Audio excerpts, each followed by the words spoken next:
So the turkey oak, we're just revisiting this because of the fungal infection that's at the base of it, but it's quite good to look from afar just to see the work that the tree surgeons have done and how that's recovering with this year's I reckon flush. they've taken 30% of Yeah. the weight off that. Yeah. Yeah.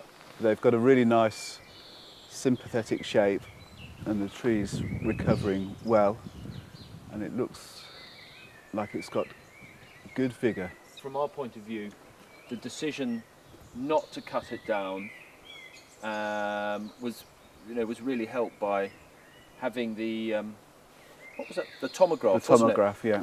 So that we could look at the how far the rot had spread, Yeah. or not spread, really. Yeah. Because it hadn't spread as far as you thought. Yeah, it was a useful tool, wasn't it, to make a key management decision because of the Car park. Yeah.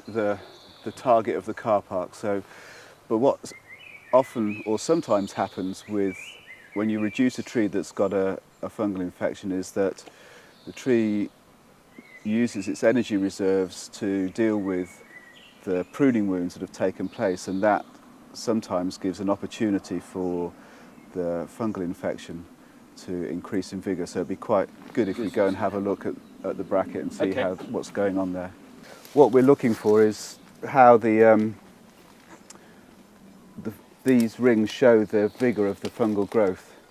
You can see different layers of growth of the fungus, and they represent, they show how vigorous the fungus is, so how successful it is in terms of colonising the interior of the tree. And what's going on is that the tree, while this is trying to grow, this is taking energy from the tree and decomposing the tissue, and the tree is setting up barriers to try and prevent that. So in this year, the fungus, you can see, is clearly Got a good hold. got a good hold, Yeah. and then it's reducing. So that suggests that the tree is decompartmentalising against the fungal infection, and that's what we saw. The different colours that we saw on the tomograph shows where the tree is being successful against the fungal infection. And again, when the tree was reduced, then the energy resources from the tree goes into dealing with the wounds that the tree surgeons inflict on the tree. And so that's why we start looking at these smaller brackets underneath, because these are newer infections. So that's why I took a picture, because I've got pictures from each visit so that I can monitor how the vigour in the bracket is changing. And round the corner we have Ganoderma abspersum, which is hidden. Oh, the black one. Yeah. And so this fungus actually, even though it's not as, it doesn't prominent, it's actually got a more aggressive decay strategy.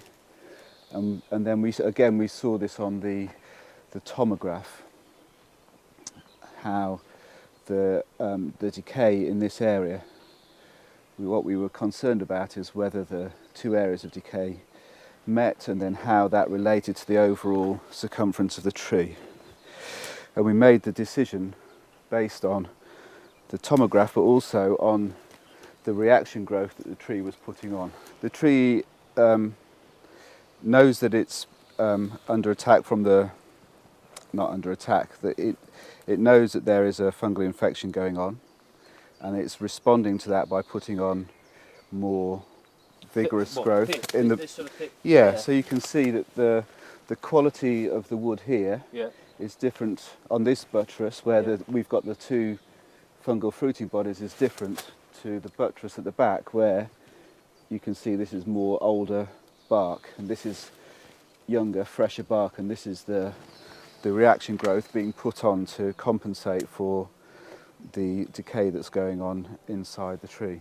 What we need to look at over the coming years is we monitor the progress of both fungal infections, and we also have to include the horse chestnut in the management decision because we also know that this has got a fungal infection. And so what we're trying to do is balance both trees because they're both part of the same landscape feature. They form, they're a big part of the amenity section. value here, but also we've got to balance that with the safety of the car park. So that's why we reduce the crown, is to take the leverage out of the tree. It brings it into being a single canopy with the horse chestnut, so it's not open to storm damage as much. It's protected by the hill behind it from northerly winds, which is what we were worried about in terms of it dropping anything onto the car park. So we're addressing both the potential for storm damage but also the structural integrity of the tree. And I think we've done a good job.